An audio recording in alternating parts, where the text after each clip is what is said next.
আসসালামু আলাইকুম ওয়া রাহমাতুল্লাহি ওয়া বারাকাতুহু। প্রিয় দিনী ভাই সমাজ, এক ভাই জানতে চেয়েছেন যে আমি তো মদ্য পান করি কিন্তু নেশা আমার হয় না, তাহলে হারাম কি করে হতে পারে? কে নেশা অবস্থায় নামাজের দিকে যেও না, এ বলা হয়েছে যে নেশা অবস্থায় নামাজের দিকে যেও না।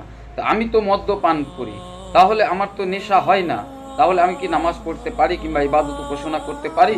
হাদিস শরীফের মধ্যে আছে, নাসাই শরীফ হাদিস নম্বর 5671। এই হাদিসের মধ্যে হযরতে ইবনে উমর রাদিয়াল্লাহু তাআলা আনহু থেকে বর্ণিত হয়েছে, তিনি বলেন, যদি কোনো ব্যক্তি মদ্যপান করলো আর যদি তার নেশা হলো না, সে নেশাগ্রস্ত হলো না, তবুও তার নামাজ কবুল হবে না।